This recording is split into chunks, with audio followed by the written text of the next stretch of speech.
Hello and welcome to Mint Talk India. Today in this video we are going to start a new chapter from your NCERT class 6 science, that is chapter number 9, the living organisms, characteristics and habitats. This chapter is divided into many parts और सभी parts के video links आपको इसी video के नीचे description box में मिल जाएंगे और you can see the playlist of class 6 science in Mint Talk India channel. But before we start today's class, here is a short introduction about me.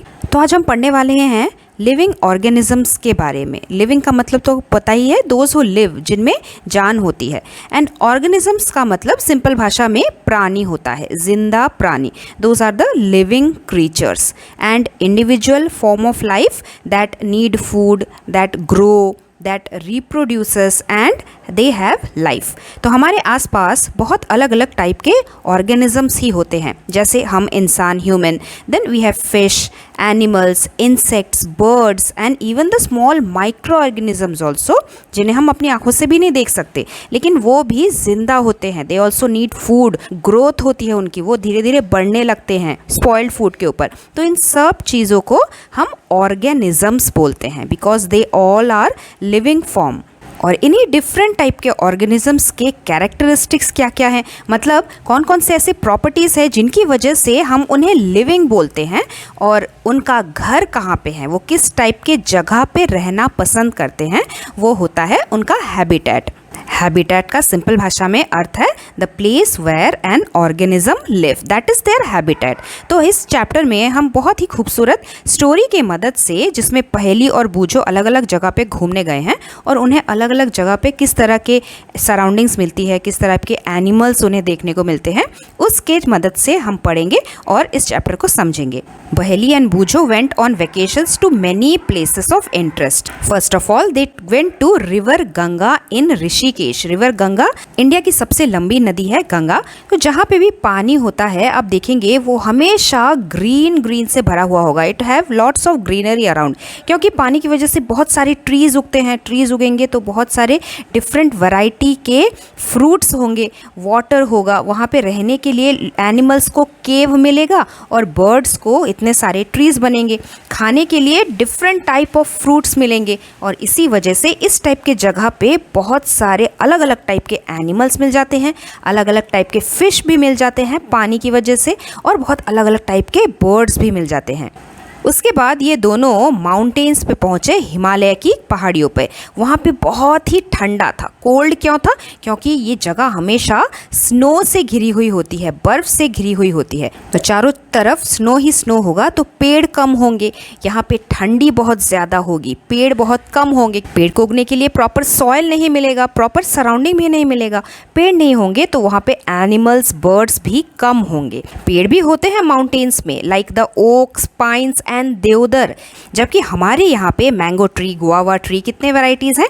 That type of varieties doesn't grow in the mountain region. Mountains में उगने वाले जो pine tree के पत्ते होते हैं ये एकदम नीडल लाइक होते हैं, कांटों की तरह होते हैं दिखने में, which you can see in this picture and in this picture also. यहाँ के पेड़ हमारे यहाँ के पेड़ से बहुत अलग होते हैं।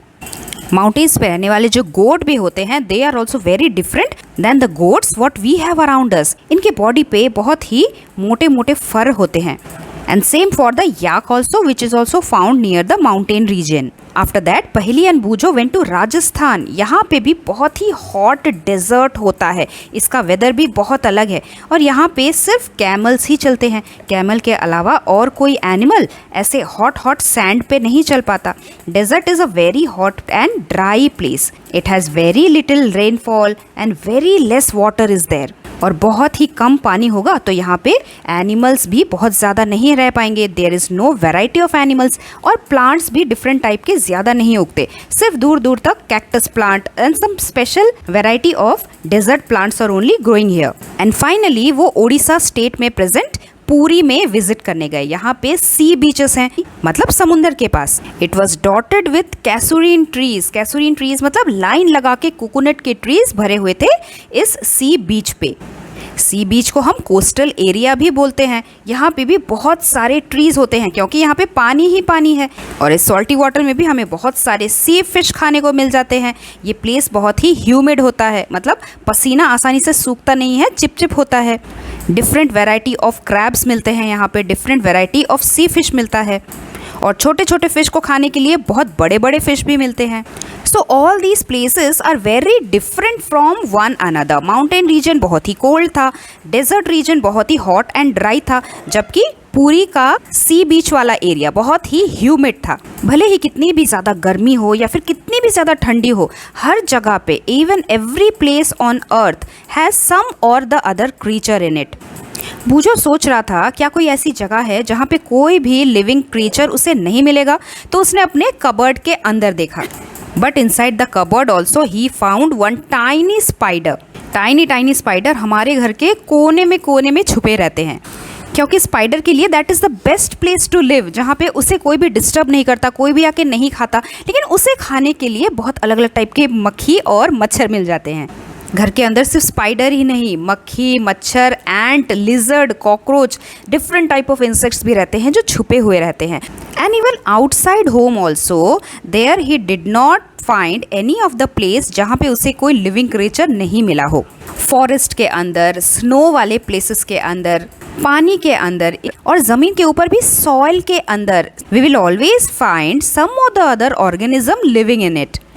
अगर आपके घर में कभी ब्रेड स्पॉइल हुआ हो तो उसमें भी आपको जो ये ग्रीनिश ग्रोथ मिलती है, that is also one kind of micro organism जिसका नाम है फंगस, और ये भी हमें हर एक जगह देखने को मिलते हैं। इवन पहेली ऑल्सो रिकलेक्टेड दैट उसने एक बार ये पढ़ा था कि जो ओपनिंग ऑफ वॉल्केनोज होता है और ये बहुत गर्म होता है, क्या फायर के आसपास कोई रह पाता है? हम सोचेंगे नहीं रह पाता, लेकिन ज़मीन के नीचे भी ऐसे छुपे हुए बहुत सारे क्रीचर्स होते हैं जो वॉल्केनो के ओपनिंग के आसपास ही रहते हैं, और रहते रहते उन्हें अब सी आदत भी हो जाती है, उनके बॉडी में कुछ ऐसे चेंजेस हो जाते हैं जिसकी वजह से वो रह पाते हैं। और तभी से लोगों में इंटरेस्ट जाग गया कि इतने से डिफरेंट टाइप ऑफ ऑर्गेनिजम्स हैं, उनके सराउंडिंग्स कितने अलग अलग हैं, तो हमें इसके बारे में थोड़ा स्टडी करना चाहिए। जैसे डेजर्ट में हमें मोस्टली कैमल्स नजर आते हैं और माउंटेन्स में हमें माउंटेन गोट्स एंड याक्स नजर आते हैं, जबकि पूरी के बीच में सी कोस्ट में हमें क्रैब्स और डिफरेंट टाइप के फिशेस नजर आते हैं। व्हाट डू यू थिंक, अगर कैमल को हम माउंटेन में रख दें तो क्या वो रह पाएगा? वो शायद नहीं रह पाएगा। माउंटेन गोट को अगर हम डेजर्ट में जाके रख दे तो वो भी नहीं रह पाएगा गर्मी की वजह से। अगर हम फिश को उठा के लैंड में रख दे तो क्या फिश रह पाएगी? That also the fish can not live. The reason behind that is every organism have a special type of surrounding जिसमें वो रहना पसंद करते हैं। उसके अलावा ants कुछ ऐसे इंसेक्ट्स होते हैं, फॉर एग्जाम्पल ants, जो हर जगह पे हमें मिल जाएंगे। So next in our activity 1 we have to fill the table 9.1 जहाँ पे हमें बहुत सारे रीजन्स जैसे forest, mountain region, inside the water, ऐसे डिफरेंट रीजन लिखने हैं, और वहाँ पे किस टाइप के plants, animals and objects specially वहीं पे हमें मिलते हैं उनके बारे में लिखना है। And then only we will be understanding the surrounding which they live in better. So in table 9.1 our first column is in the forest. Forest में हमें lion, tiger, deer, rabbit, peepal tree, mango tree, banyan tree, jamun tree, बहुत different type of trees भी मिलते हैं। In the mountains we can see pine tree, oak tree, deodar tree, yak and mountain goats among the animals. And in the desert area mostly we can see camels, इसके अलावा ends and desert snake ज़मीन के नीचे रहते हैं। Cactus are the special type of trees we can found only in desert. इसके अलावा oasis भी हमें डेजर्ट में ही देखने को मिलता है। देन इन द सी जहाँ पे सॉल्टी वाटर होता है, पानी में नमक होता है, we can see shark, jelly fish, star fish, corals. ये सभी चीज़ें नदी के फ्रेश वाटर में ग्रो नहीं कर पाती। So in any other column we will write the fresh water body that is the pond and the lake. जहाँ पे लोटस ग्रो करते हैं, हमें फ्रॉग नज़र आते हैं, रोहू, कैटला जैसे फ्रेश वाटर फिश नज़र आते हैं।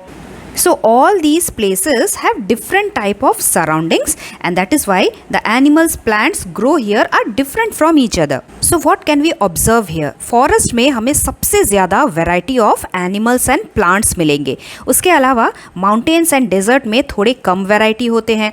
Fresh water bodies जैसे pond and lake में भी हमें बहुत सारे different variety of fresh water fish मिलते हैं और plants मिलते हैं, जबकि sea के plants and animals बहुत अलग टाइप के होते हैं। And the reason for it is उनका हैबिटेट अलग है, उनका सराउंडिंग्स अलग है। So let us now study 9.2 topic habitat and adaptation. Habitat जैसे कि हमने पढ़ लिया, the place where any organism live is called habitat of that organism.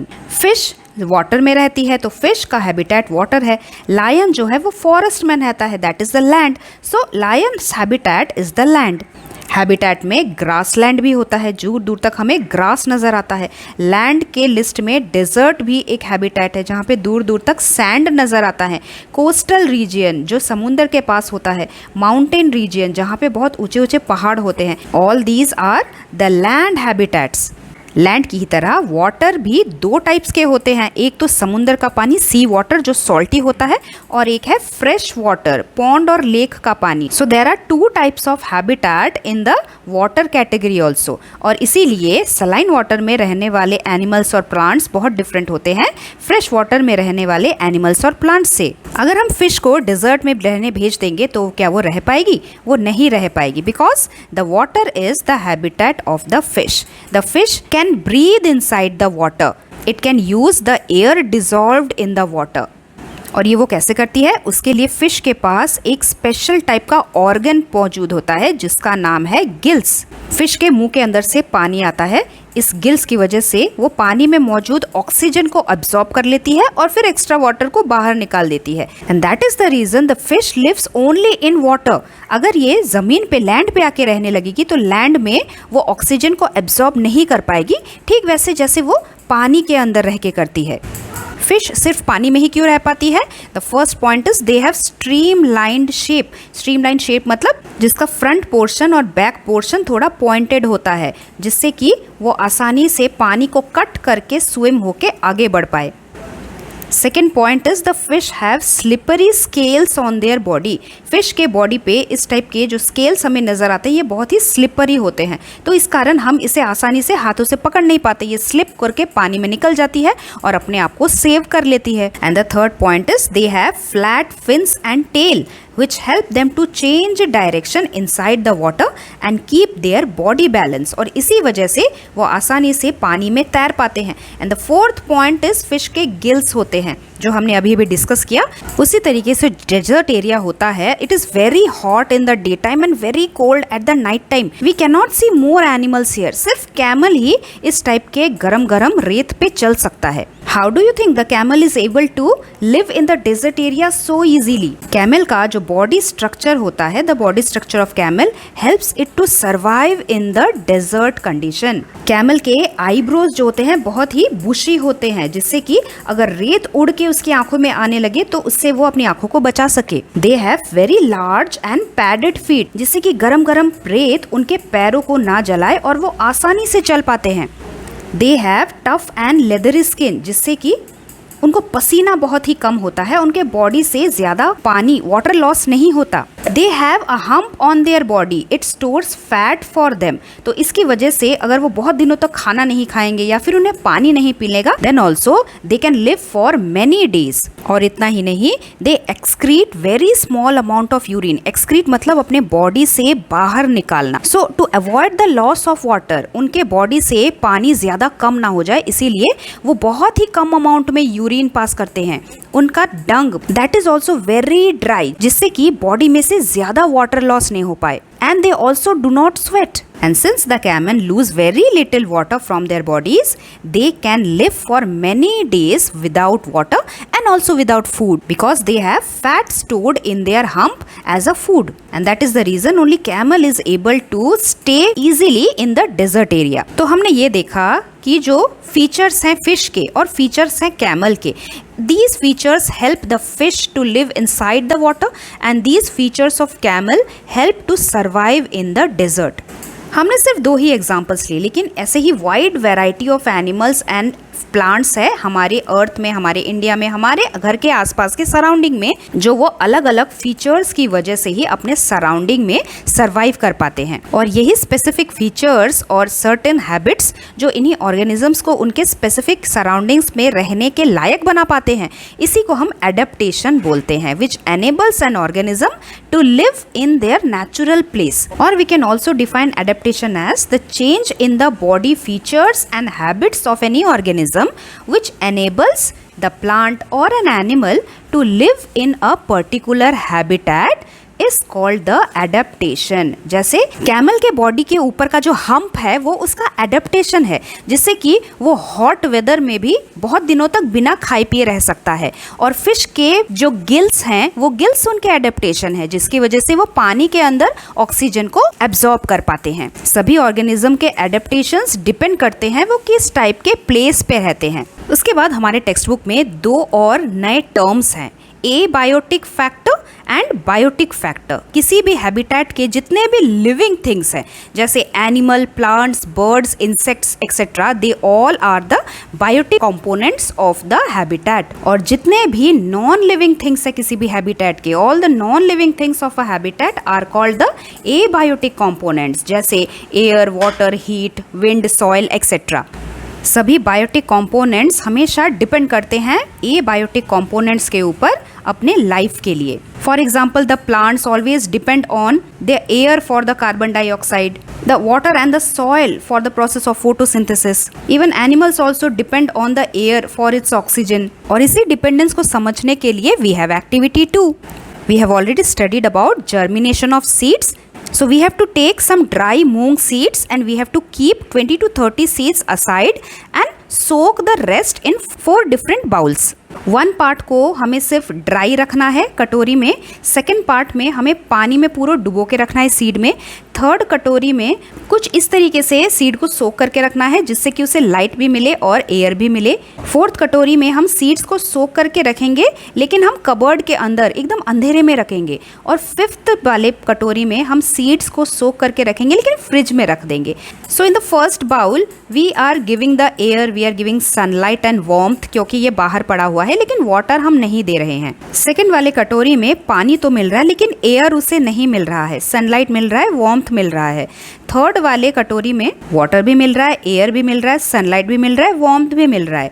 Fourth वाली कटोरी में हमने सीड को डार्क में रखा है, मतलब सनलाइट नहीं मिल रहा है, बाकी तीनों चीजें मिल रही है। और जो फ्रिज में रखा हुआ है उसे वार्मथ नहीं मिल रहा है, सनलाइट भी नहीं मिल रहा है, एयर एंड वाटर मिल रहा है। So germination will take place only in the bowl number 3, क्योंकि इसमें सभी चारों के चारों एबायोटिक कंपोनेंट्स मिल रहे हैं। So that is why we can say that all these abiotic factors are very important for the germination of seed. Seed से प्लांट बन रहा है, so plant is a biotic factor of our habitat. So our next topic is 9.3 different habitats. तो ये सभी चीजें हम discuss करेंगे हमारे आने वाले कुछ पार्ट्स में।